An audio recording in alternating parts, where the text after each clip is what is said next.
السلام علیکم ورحمۃ اللہ وبرکاتہ۔ محترم مکرم سامعین گرامی، آپ کی اسکرین پر دیکھیے ایک نکاح کا دعوت نامہ ہے۔ اس میں دیکھو لکھا ہے جناب محمد شوکت شیخ کے فرزند محمد سخاوت شیخ کی بیٹی کا نکاح جناب عبد الرؤوف صاحب کے فرزند حافظ ابو الکلام سے ہونا طے پایا ہے 26 جنوری 2024 بروز جمعہ بعد نماز عصر، مقام مسجد حبیب، قادر کالونی، کھجرانہ، اندور۔ لہذا اس خوشی کے موقع پر نکاح میں شریک ہو کر دلہا دلہن کو اپنی نیک دعاؤں سے نوازیں۔ یہاں تک تو ٹھیک ہے، دعوت نامہ نکاح کا بڑا اچھا ہے، ساری چیزیں، لیکن اس میں نیچے جو لکھا ہے آپ اس پر غور کریں۔ نکاح کی مجلس کے بعد کسی بھی قسم کی دعوت کا پروگرام نہیں ہے۔ نکاح کی مجلس کے بعد کسی بھی قسم کی دعوت کا پروگرام نہیں ہے۔ یہ ایک نکاح ہوا ہے ہمارے یہاں اندور میں، ہمارے ایم پی کا تقریباً کہہ لو کہ سب سے بڑا شہر اندور ہی ہے، منی بامبے اس کو کہا جاتا ہے، اور وہاں کے کھجرانہ کے ہمارے سخاوت بھائی کی یہ لڑکی جس کا یہ نکاح ہوا تھا، اور مسجد میں یہ نکاح عمل میں آیا ہے، اور نکاح کے بعد کسی کھانے پینے کا کوئی انتظام نہیں ہے۔ یہ ایک بہت ایک یونیک سی چیز، حالانکہ اس کو یونیک آج کے معاشرے اور ماحول اور سماج کے حساب سے سمجھا جا رہا ہے، ورنہ کوئی باپ اپنی بیٹی کے نکاح میں جو لوگ باراتی آئے ہیں اور جو بھی کچھ ہوا ہے اور ان کو بغیر کھلائے پلائے صرف دعاؤں کے ساتھ روانہ کر دے، یہ بڑی تعجب کی بات ہے۔ ہم لوگوں نے سماج کو، یا کہہ لو کہ سماج میں ہم جو جکڑے ہوئے ہیں، سماج کی رسموں میں اتنا جکڑ گئے ہیں کہ ایسا کچھ کرتا ہے کوئی جو کہ شریعت کے عین موافق ہے، وہ بھی ہمیں عجیب لگتا ہے۔ میں نے باقاعدہ یہ سخاوت بھائی جن کی بچی کا نکاح تھا، میں نے ان سے فون پہ بات کی، ان کو مبارکباد دی، ان کو سمجھایا کہ یقیناً آپ نے بڑا اچھا کام کیا۔ چلیے خیر، نکاح تو ہو گیا، آگے ایک بات مجھے عرض کرنی ہے، اس پر میں کچھ تھوڑی سی اپنی طرف سے میں کچھ بات بتاؤں گا۔ یہ نکاح ہو گیا 26 جنوری کو، ٹھیک ہے، 3-4 دن کے بعد میرے خیال سے یہ 29 یا 30 جنوری کے پیپر میں یہ آیا، دیکھیے دعا دینے پہنچے 1000 سے زیادہ۔ آپ اس میں دیکھیں، اس میں آپ دیکھیے تو دعا بہار کی مانگی تو اتنے پھول کھلے، جگہ کہیں نہ رہی میرے آشیانے میں۔ مسجد میں پیر رکھنے کی جگہ نہیں تھی، قادر کالونی کھجرانہ کی حبیب مسجد میں حبیب ہی حبیب، یعنی دوست ہی دوست بکھرے تھے۔ اس میں اور آگے مینشن کیا ہوا ہے، اس نکاح کے نمنترن پتر واٹس ایپ پر چلائے گئے تھے جس میں لکھا تھا آپ کو دعا دینے آنا ہے، ٹھیک ہے، یہ پورا نیوز میں چھپا تھا، لیکن اس میں جو آخر پیراگراف ہے اس پہ آپ دیکھو 1000 سے زیادہ لوگ آ گئے تھے۔ مسجد میں جیسے ہی نکاح ہو گیا کا شور اٹھا، سب نے بڑھ کر دلہن اور دلہے کے پتا کو بدھائی دی۔ اس بات کی مبارکباد بھی نتھی تھی کہ آپ نے ہمت کی اور ایک مثال قائم کی۔ دوستوں مجھے عرض کرنا ہے کہ یہ جو نکاحوں کا سسٹم ہے نا، آج کل غیروں کے دیکھا دیکھی ہمارے ایمان والے بھائیوں میں نکاح میں جو رسمیں گھس گئی ہیں،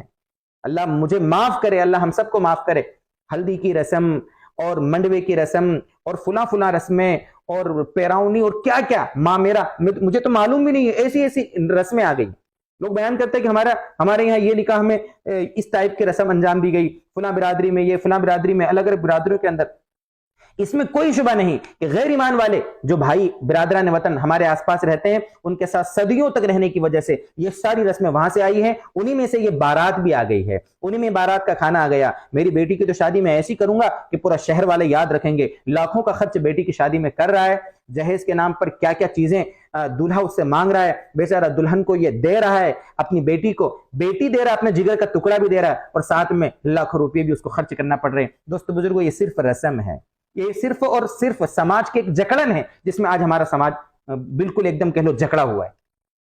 ہم دیکھیں کہ ہمارے نبی صلی اللہ علیہ وسلم، امام الانبیاء، سرکار دو عالم صلی اللہ علیہ وسلم کی بیٹی حضرت فاطمہ رضی اللہ عنہ، جب ان کا نکاح ہوا تھا تو حضرت علی کتنے باراتی لے کر پہنچے تھے، اللہ کے نبی نے کتنا کھانا کیا تھا، ہم معلوم تو کریں علماء سے۔ ہم نبی اکرم صلی اللہ علیہ وسلم کی محبت کے تو بڑے دعوے کرتے ہیں، ہم عاشق رسول ہیں اور فلاں ہیں اور یہ ہیں وہ ہیں، لیکن اپنے گھر میں اگر شادی ہو تو وہاں ہمارے نبی امام الانبیاء حضرت محبوب رب العالمین صلی اللہ علیہ وسلم کا کیا طریقہ تھا، آپ نے اپنی بیٹی کو کیسے ودا کیا تھا؟ آپ علماء سے پوچھے تو، آپ کسی مفتی صاحب کے پاس آ کر بیٹھ کر پوچھے تو کہ ہمارے یہاں بیٹی کی شادی ہے کہ بیٹے کی شادی ہے، آپ ہمیں مفتی صاحب صحیح طریقہ بتائیں کہ اسلام کی شریعت کے مطابق، شریعت اسلامیہ کے مطابق ہمیں کیسے نکاح کرنا ہے، اپنی بیٹی کو کیسے رخصت کرنا ہے۔ کتنے ہمارے یہاں پر ویڈیو کو دیکھنے والے لوگ ہوں گے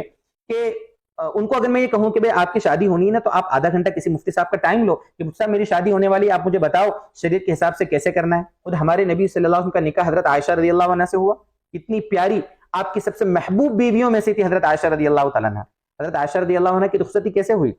حضرت عائشہ رضی اللہ تعالیٰ عنہ کو لانے کے لیے حضرت ابوبکر صدیق رضی اللہ عنہ کے گھر پہ کیا اللہ کے نبی تشریف لے گئے تھے؟ کتنے باراتی تھے؟ حضرت ابوبکر صدیق رضی اللہ عنہ نے اپنی بیٹی کے نکاح میں کتنے لوگوں کی شادی، یعنی کتنے لوگوں کا کھانا کیا تھا؟ ہم لوگ دوستوں بزرگوں باتیں خوب کریں گے، ہم پر یہ حالات آ رہے، وہ ہو رہے، مسلمانوں پر یہ ہو رہا، مسلمانوں کو فلاں لیڈر یہ ظلم کر رہے، فلاں نیتا ہم پر یہ ظلم کر رہے، سب لوگ ہمارے اوپر سب طرف سے حملے کرتے ہیں، ہم کچھ نہیں کر پا رہے۔ ارے میرے دوستوں، ہم خود بھی تو اپنے گریبان میں دیکھیں کہ ہم کتنے اپنے آپ پر ظلم کر رہے ہیں، ہم کتنا سماج پر ظلم کر رہے ہیں، ہماری برادری، ہمارا سماج ہم پر کتنا ظلم کر رہا ہے، یہ بھی تو غور کرنے کی چیز ہے۔ میں تو اس پر فخر کرتا ہوں، اللہ تبارک و تعالیٰ نے مجھے سعادت بخشی، میں نے 2 نکاح ایسے پڑھائے ہیں۔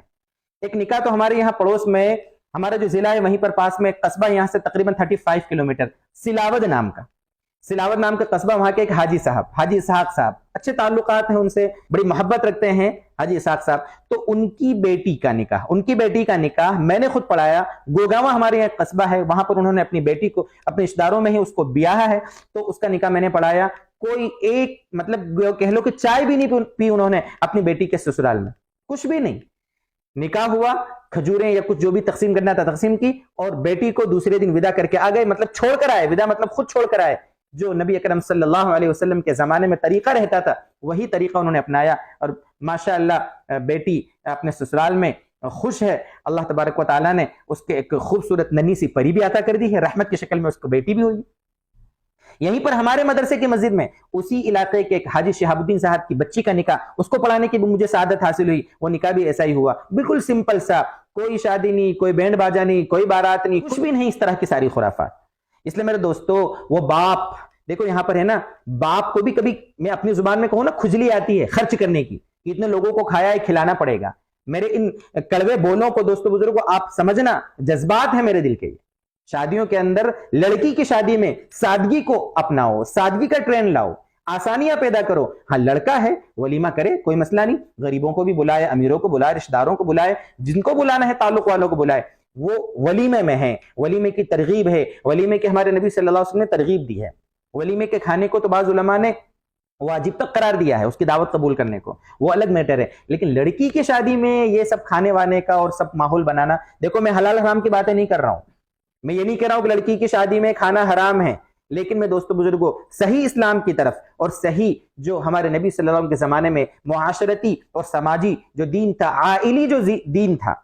عائلی جو قانون تھے، ان پر ہم چلیں گے انشاءاللہ تو ہمارے سماج میں بھلائیاں آئیں گی، اچھائیاں آئیں گی۔ اللہ کرے کہ میری یہ باتیں، میرے دل کے جذبات آپ تک پہنچیں، اور اللہ تعالی ہم سب کو یہ جو شادی ہے اس کو سادی کرنے کی اللہ تعالی ہمیں توفیق عطا فرمائے۔